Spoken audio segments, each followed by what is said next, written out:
اب ناظرین ایک اور سوال کیا گیا، اور وہ سوال اس متعلق تھا کہ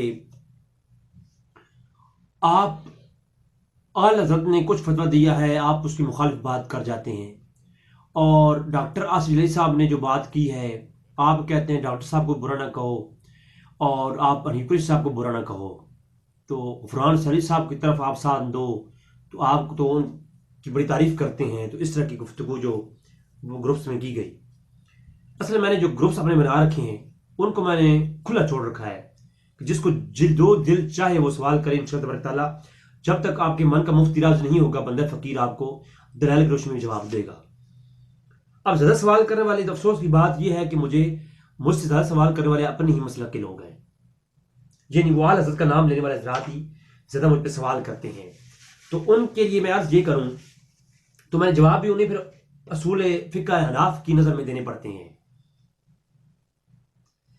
ناظرین، جس شخص کو مسئلہ مختلفی کے بارے میں تھوڑا بہت بھی علم ہو وہ ان چیزوں کو سمجھے گا اور کبھی فتویٰ کفر نہیں لگائے گا، کسی کی تفسیر یا تضلیل یا تکفیر نہیں کرے گا۔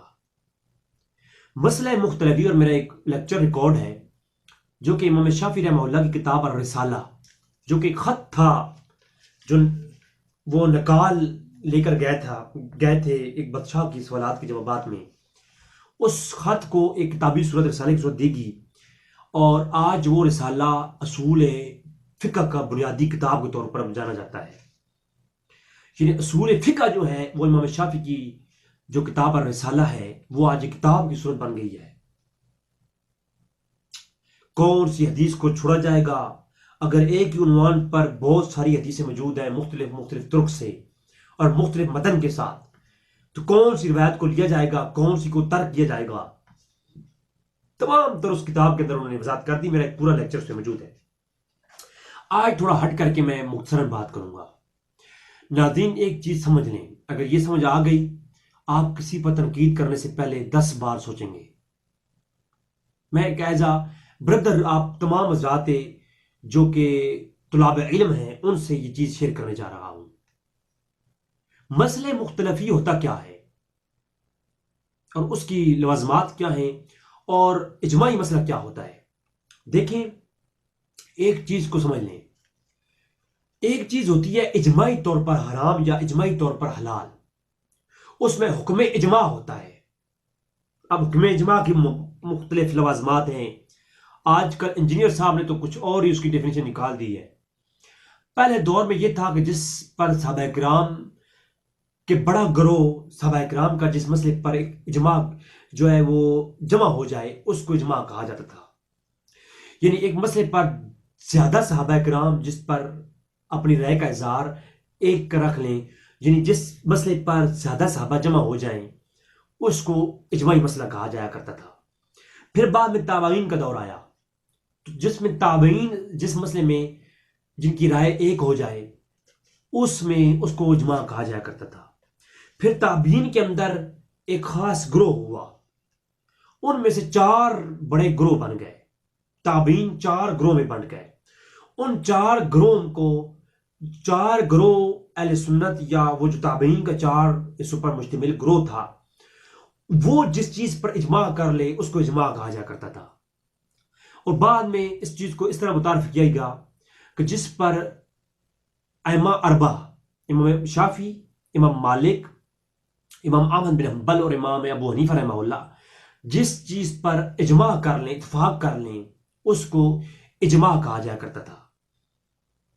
تو میں آپ کو آسان لفظوں میں اتنا ہی سمجھاؤں گا کہ جو 4 ائمہ کے نزدیک جو چیز مباح ہو اس کو اجماعی مباح کہیں گے، جس چیز کو جو ہے 4 ائمہ کے نزدیک اجماعی حرام ہو وہ اجماعی حرام ہوگی، اور جو چیز 4 ائمہ کے درمیان مختلفی ہو اور پھر یا کسی امام کے مقلدین میں کوئی قاضیوں کے مابین کوئی مسئلہ مختلفی ہو تو اس کے لوازمات میں نہ کسی کی تکفیر کی جائے گی نہ جو ہے تفسیق کی جائے گی، بلکہ مرتکد کے اعتقاد کی تشویش کی جائے گی، اسے دیکھا جائے گا۔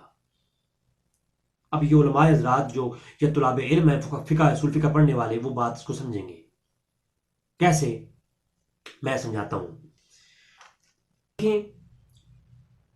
شراب کے متعلق امام اعظم حنیفہ کا فتویٰ ہے کہ وہ حرام ہے. میں ایک مثال سمجھا رہا ہوں. مثال ہے یہ، امام شافعی کے نزدیک بھی حرام ہے، امام مالک کے نزدیک بھی حرام ہے، اور امام احمد بن حنبل کے نزدیک بھی حرام ہے. اب اسے کہیں گے یہ اجماعی مسئلہ ہے، اس کا جو انکار کرے وہ کافر ہے.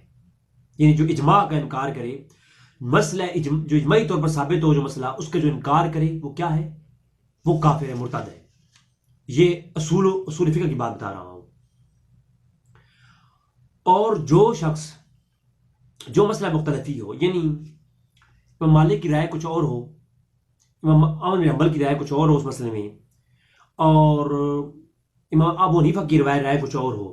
رفع یدین کا مسئلہ لے لیں، یا رفع یدین کے علاوہ داڑھی کا مسئلہ لے لیں، تو یہ مسئلہ مختلفی ہو گیا. ایک امام شافعی کہ ہاں داڑھی کا جو مقدار ہے اس کے اوپر بحث ہے. ابو حنیفہ رحمہ اللہ کہ ہاں داڑھی جو مٹھی بھر سے کم رکھے اس پہ فتویٰ تفسیق ہے. تو اب کیا ہے کہ یہ ایک امام کا قول کچھ اور ہے، دوسرے کی تحقیق کچھ اور ہے، دونوں کے اجتہاد میں اختلاف ہے.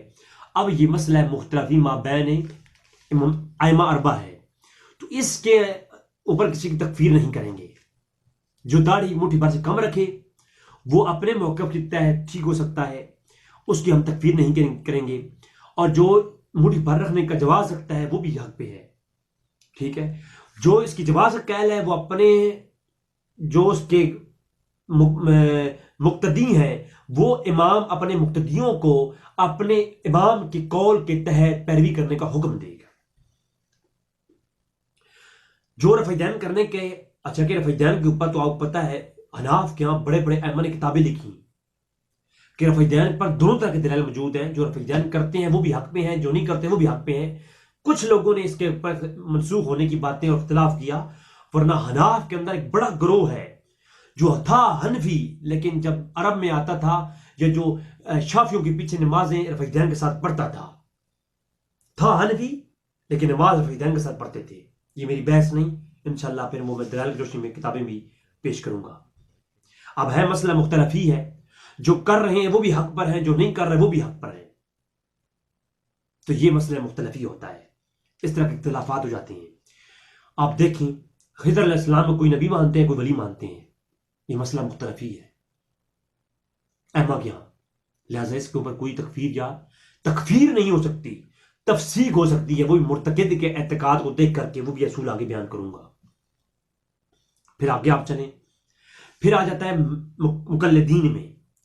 ابو حنیفہ رحمہ اللہ کے جو مقلد ہیں امام اعظم حنیفہ کے، ان مقلدین کے جو قاضی ہیں، جو مفتی ہیں، احمد رضا خان فاضل بریلوی رحمہ اللہ، شاہ ولی اللہ محدث دہلوی رحمہ اللہ، عبدالحق محدث دہلوی رحمہ اللہ، اس کے علاوہ امام شامی رحمہ اللہ، امام آپ نام گنتے جائیں حنفیوں کے، مجدد الافسانی لے لیں، جو بھی نام آپ کے ذہن میں آئے سب گن لیں. یہ سارے مفتی کون ہیں؟ حنفی مفتی ہیں. اور اب حنفی مفتیوں کے اندر دیکھو تو قاضی ثناء اللہ پانی پتی رحمہ اللہ ہے. آپ دیکھیے تو آپ جو ہے جنازے کے اندر فاتحہ پڑھنے کے قائل ہیں، لیکن ہے حنفی. تشہد میں انگلی اٹھانے کے متعلق امام اعظم حنیفہ کے اگینسٹ عمل کرتے ہیں امام مجدد الافسانی، جو کہ حنفیوں کو گڑھ گراتے ہیں، لیکن اختلاف ہے امام اعظم حنیفہ سے ایک مسئلے کے اندر.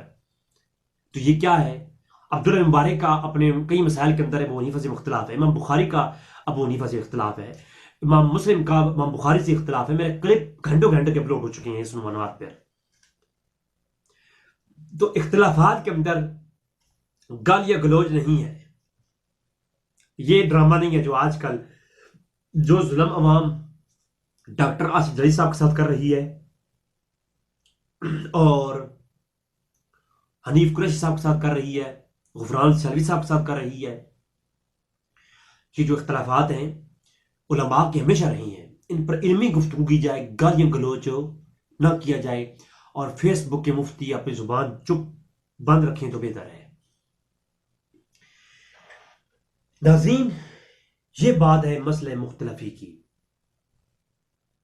اب آتے ہیں چند ایک اور اس کے اوپر میں دلائل پیش کر دیتا ہوں. اب داڑھی کا مسئلہ ہے. جب میں اعلی حضرت کی بات کرتا ہوں، اعلی حضرت ایک مفتی ہیں، اگر کوئی فتویٰ وہ دیتے ہیں جو فتویٰ چند ایک گروہوں کو پسند نہیں آتا، وہ بھی حنفی ہیں، اور وہ اعلی حضرت کے فتوے کا انکار کرتے ہیں کہ ہم اس مفتی کا فتویٰ نہیں مانتے، اب وہ ان کو گمراہ نہیں کہیں گے۔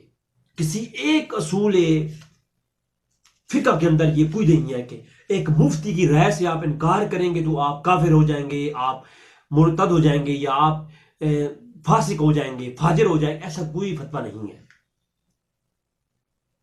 اعلی حضرت کے فتوے سے اگر کوئی ایگری نہیں کرتا کسی ایک فتوے سے، تو اس کو ہم کافر نہیں کہیں گے، یا اس کو بریلوی سے نہیں کہیں گے وہ بریلویوں سے نکل گیا، اسے ہم یہ نہیں کہیں گے کہ وہ جو ہے اہل سنت سے خارج ہو گیا۔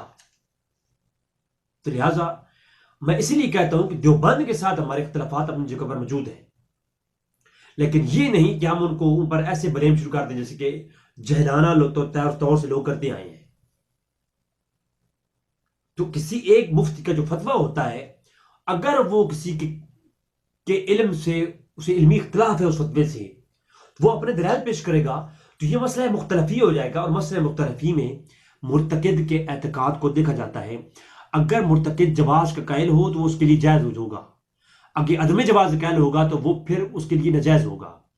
اگر کوئی جواز کا قائل ہو کر کے اس پر عمل کرے گا تو اس کے لیے وہ جائز ہے، لیکن اگر وہ عدم جواز کا قائل ہو کر اس پہ عمل کرے گا تو اس کے لیے گناہ ہے۔ یہ مسئلہ مختلفی کا اصول ہے۔ چند ایک یہاں پر جو ہے پیش کر دوں گا مثالیں بھی، تاکہ کوئی بھائی اس پہ اعتراض نہ کر سکے۔ میں دروازہ بند کر دوں گا اعتراضات کا۔ قوالی سننے کے متعلق اعلی حضرت کا فتویٰ ہے کہ یہ حرام ہے، قوالی سننا فسق ہے، اور بعض جو پر مضامیر کے ساتھ حرام کہہ دیا۔ اب اعلی حضرت کا فتویٰ جو اتھینٹک مانتے ہیں، جو یہ کہتے ہیں کہ اعلی حضرت بالکل ہر فتویٰ ان کا بالکل اتھینٹک ہم مانتے ہیں، ان سے انہیں کوئی اختلاف نہیں، ان کے فتوے سے ہر فتویٰ ان کا جید مانتے ہیں، تو انہیں قوالی اگر وہ سنیں گے تو وہ کیا ہو جائیں گے؟ وہ قوالی سن کر کے کیا کریں گے؟ وہ فسق ہو جائیں گے، فاسق ہو جائیں گے، ان پہ فتویٰ فاسق کہا جائے گا، وہ گناہگار ہوں گے قوالی سنیں گے تو، کیونکہ اعلی حضرت کے فتوے کے مطابق قوالی سننا فسق ہے۔ اور ایک اور جگہ پر فتاوی رضوی کے اندر ہی کہا، میرا اس پہ پورا لیکچر موجود ہے، کہ مضامیر کے ساتھ سننا یہ کیا ہے؟ حرام ہے۔ اب جو قوالی کو جائز سمجھ کر کے اعلی حضرت کے ہر فتوے کو ٹھیک ماننے والا جو ہے قوالی کو جائز سمجھ کر کے سنے گا، تو وہ کیا ہو جائے گا؟ وہ حرام کو حلال سمجھے گا اعلی حضرت کے نظریے کے مطابق، اور اس میں فتویٰ کیا آئے گا؟ وہ علماء کے حکم کے مطابق۔ آپ خود پتہ کر لیں کہ فتویٰ تکفیر آتا ہے یا تفسیق آتا ہے، میں کچھ نہیں کہوں گا۔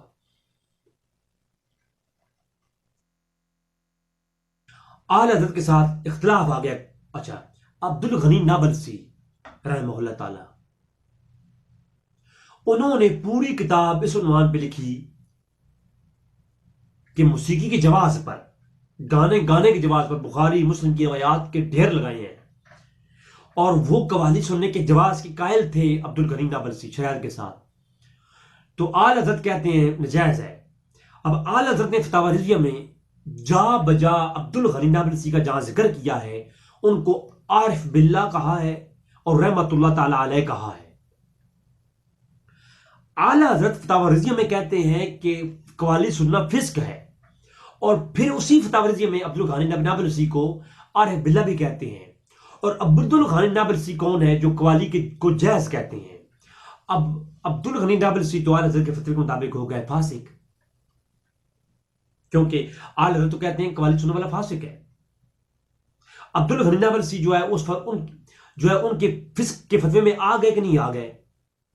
اب عبدالغنی نابلسی کو وہ اپنی فتاوی رضویہ کے اندر کہتے ہیں وہ عارف باللہ ہیں، جو ان کے فتوے کے مطابق فاسق ہو چکا، اس کو جو عارف باللہ کہہ رہے ہیں، تو وہ اعلی حضرت اپنے ہی اصول کے تحت خود کو فاسق کہہ رہے ہیں۔ یہ جاہلوں کا سوال ہے۔ اب میں جواب یہ دوں گا کہ اعلی حضرت نے جو فتویٰ دیا ہے قوالی کو حرام اور فسق کا، وہ مسئلہ مختلفی کے اصول کے تحت دیا ہے، کہ جو قوالی کے جواز کا قائل ہو کر قوالی سنے گا وہ عارف باللہ ہے، اس کے لیے کوئی گناہ نہیں ہے، اور جو قوالی کو حرام سمجھ کر قوالی سنے اس کے لیے حرام ہے، اور قوالی کے فسق کا جو قوالی سنا فسق ہے، یہ عقیدہ رکھ کے جو قوالی سنے گا وہ اس کے لیے فسق ہے۔ تو مسئلہ مختلفی کے تحت اعلیٰ حضرت نے فتویٰ دیا ہے. ٹھیک ہے. تو جو جس چیز کا قائل ہو مرتکب کے اعتقاد کو دیکھ کر کے فتویٰ ہوتا ہے.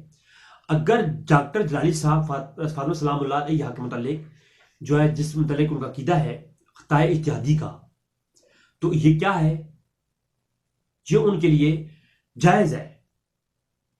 اور علماء اہل سنت کا ایک بڑا مذہب اس کے اوپر قائل ہے. اب اہل سنت کا ایک دوسرا موقف نظر آ گیا، وہ اس کو غلط سمجھتے ہیں. تو وہ جو غلط سمجھتے ہیں وہ بھی حق پر ہو سکتے ہیں، جو دوسرا گروہ ہے وہ بھی حق پہ ہو سکتا ہے. یہاں پر ایک اور میں مثال دے دوں داڑھی کے متعلق. داڑھی کا جو وجود ہے، جو داڑھی کا وجود ہے، یہ ہر امام کے یہاں واجب ہے، شافعی ہوں، مالکی ہوں، حنبلی ہوں، حنفی ہوں. داڑھی کا وجود ہونا واجب ہے، اس پر اجماع ہے، اس کا کوئی انکار نہیں کر سکتا. لیکن داڑھی کی آگے مقدار کے اوپر یہ مسئلہ مختلفی ہے. داڑھی کا وجود واجب ہے، اس پر اجماع ہے، اس کا جو انکار کرے گا اس کے اوپر فتویٰ تکفیر آئے گا علماء کے حکم کے مطابق. کیونکہ تمام ائمہ کے نزدیک جس چیز پہ اجماع ہو جائے اس کا انکار کرنے والا اس کی تکفیر ہوگی، اجماع کا منکر ہوگا وہ. لیکن داڑھی کا وجود جو ہے اس پر یہ واجب ہے، اس پر علماء کا اجماع. لیکن داڑھی کا جو مقدار ہے شوافی اس پہ اوپر کچھ اور عقیدہ پیش کرتے ہیں، مالکی کچھ اور عقیدہ پیش کرتے ہیں، حنفیوں کا عقیدہ داڑھی مٹھی بھر کا ہے. تو مقدار کے اوپر اختلاف آ گیا تو یہ مسئلہ مختلفی ہو گیا. اب کوئی داڑھی مٹھی بھر سے کم رکھے گا تب بھی آپ اس کے اوپر کلام نہیں کر سکتے. جو اس کو داڑھی مٹھی بھر سے کم رکھنا مکروہ کہیں تو وہ ان کے لیے بھی جائز ہے، ان کا فتویٰ ٹھیک ہے. جو داڑھی مٹھی بھر رکھنا جو ہے سنت سم کہیں ان کے لیے بھی وہ ٹھیک ہے. جو واجب کہیں، واجب کا عقیدہ رکھتے ہیں ان کے لیے وہ بھی ٹھیک ہے. جس کا جو عقیدہ ہوگا وہ اعتقاد مرتکب کے اعتقاد کے مطابق اس کا جائز ہوگا. اس پر کئی اعتبارات میں پیش کر سکتا ہوں، فتاوی شامی کی بھی اور دیگر بھی. میرے خیال میں دو جو ہے یہ میرے خیال میں مسائل کافی ہیں اس عنوان پہ بات کرنے کے لیے.